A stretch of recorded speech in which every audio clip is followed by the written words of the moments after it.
decided I'd put a face to a name, and my name's Russell Campbell, and I'm the one that's been doing these videos, and excuse the beard, but over here in Saudi Arabia, it's very traditional for people to grow beards. So I'm not doing a bunch of diving here over in eastern Saudi Arabia right now, but I am still rebuilding regulators.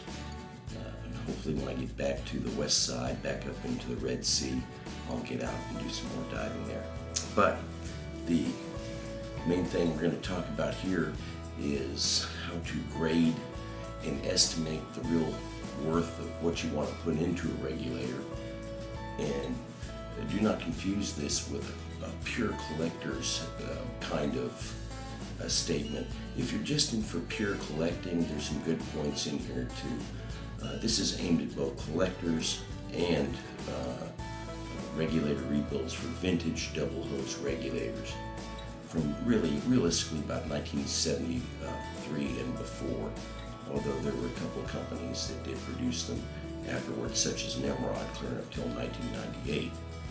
Two sites that are very good to look at are the Vintage Double Hose site, and it's vintagedoubleHose.com, vdh.com, as well as thescubamuseum.com, that is thescubamuseum.com, and both these sites are gold mines for the vintage scuba diving enthusiast.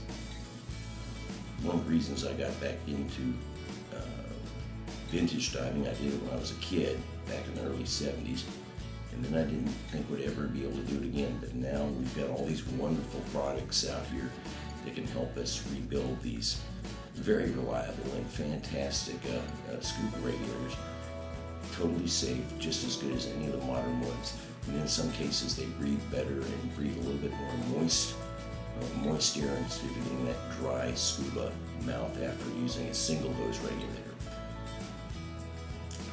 We'll be looking at some things that you might want to look for in photographs on such as eBay and other websites where you might be interested in purchasing a regulator, either as a collector for an in situ piece. In other words, you don't want to mess with it, you don't want to sit there and rebuild it and dive it, but you want to have a nice piece for like maybe a dive shop or maybe just your own historical piece of scuba diving history.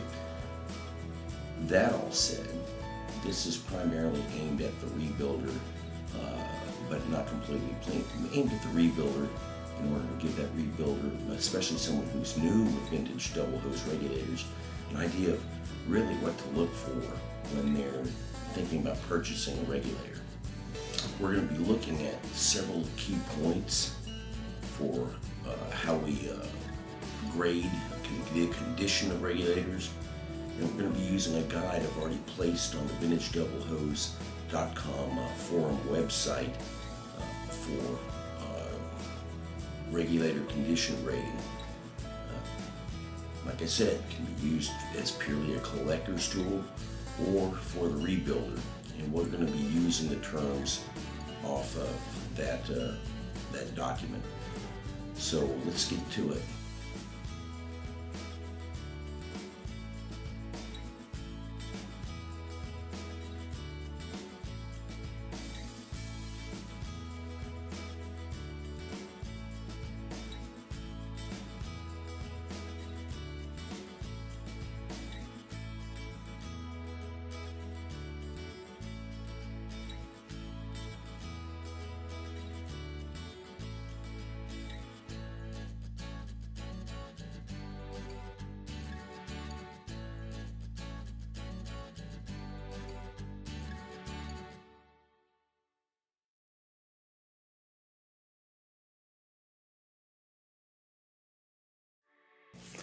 Okay, here's the document itself. It's the Vintage Double Hose Regulator Condition Grading Guide that I cooked up, and it's on vintagedoubleHose.com's miscellaneous information folder inside their information bullpen for catalogs and manuals on the Vintage Double Hose website. And I'm going to be reading along a little bit of this. We've got several regs out here that will serve the purpose for how we look and view and judge just what kind of condition a regulator really is in. Also, some of the steps you might have to take to do a rebuild if you're fancying a rebuild, or what to look for if you're just a pure collector and you want the reg to sit there and look pretty and collect dust, as far as I'm concerned, because I'm a rebuilder. I like to get them back into operation. But even for the pure collector, there's some good stuff here. Okay, some terms we always like to look like verdigris. Verdigris is an oxidation, a residue of brass and other metals. And if you look here, here's probably a 1953 U.S. Divers Broxton. And if you look in there, you'll see a green tinge and you'll see some darker areas inside the reg. But that green tinge, that is verdigris in and around. This would be like a light to medium, believe it or not. I've seen it heavier than that. I have to take that back. Some areas it's light verdigris, some area it's medium, the greenish area is medium, and then you'll get really heavy verdigris, which is going to be dark green to almost black depending. But that's a good example of verdigris, which is basically brass rust, if you want to call it something. That's probably a good thing. And it's where the chemical coating has failed on the metal. Usually the chrome has got micro fractures in and allowed salt water or water or some other corrosive liquid to get in there inside.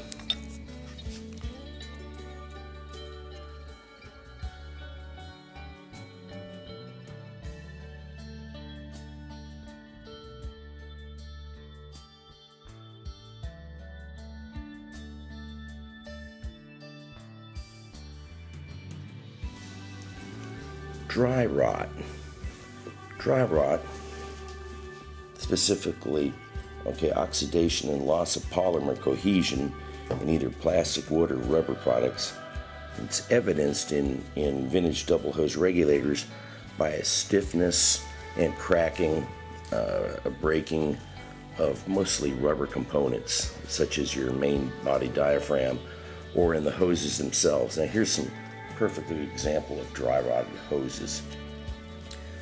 If I stretch this hose, you're going to see inside small cracks. That's evidence of serious dry rot.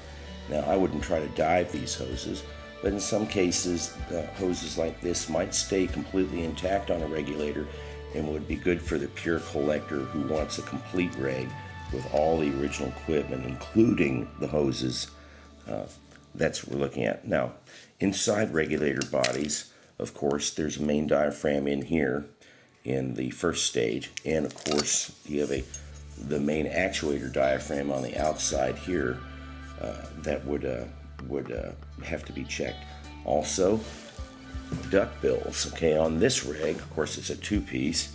There's a duck bill. Now, I have the actual duck bill on here, the duck bill or flapper valve for the exhalation of air. And here it is. Here's the actual duck bill from about 58 to 60 years ago. And it's still pliable. I was amazed. It feels really good. It does have an issue of a little bit of seam separation right here. But on the whole, it's in great shape. Of course, if you're going to rebuild and dive this unit, you would probably want to replace it with a new duck bill or possibly what we call a duck bill eliminator from vintage double hose. Now this is an earlier model, pre-1954. It of course has the removable exhaust valve, outflow valve on it, removable outflow pipe on it or horn. Let's talk about set, which is another form of dry rot. Set is where the polymer cohesion is starting to be lost. And we've got a couple of good rigs here that show some set on it. Especially this one, 1961 DA Aquamaster with the supposed flexible extension hoses a la Spirotech at the time. They only made these for 1 year. And what we mean by set is where the hoses will stay in a certain shape no matter what. Normally when new hoses will just fall right in and hang loose. But you can see right here we got a definite curvature. That's what's called a set.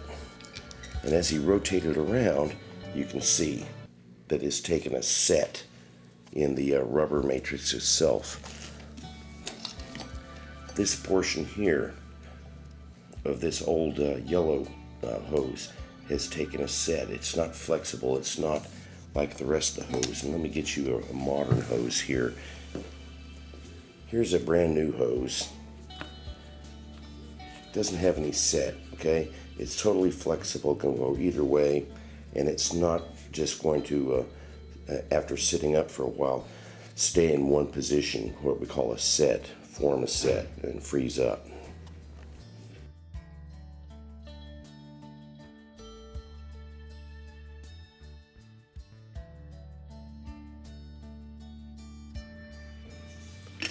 Okay, distortion.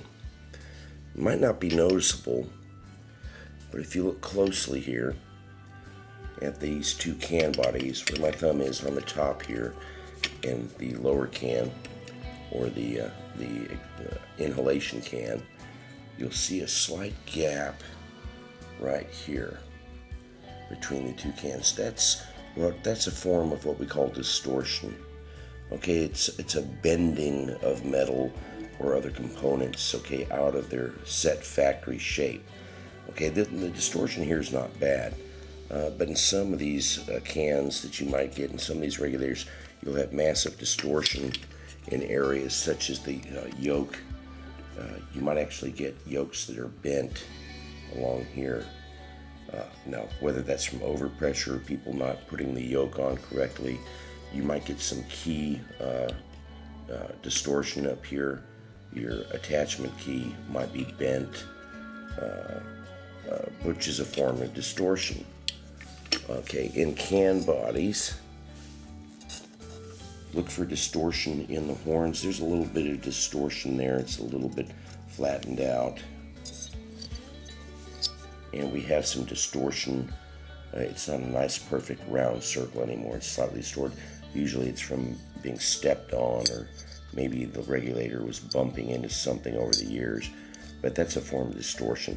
That's what we mean by all that. Distortion is just basically a bending of the metal away from its factory shape.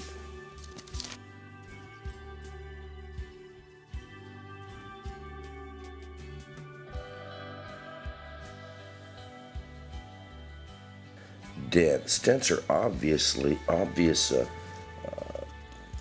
deformation of the metal, but unlike a distortion, a dent is a trauma impact.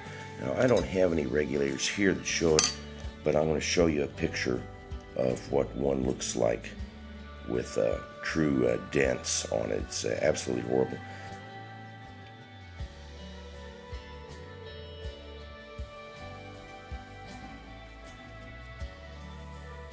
But it's a trauma impact from dropping, not being careful of the regulator falling on something hard and getting a force trauma upon it.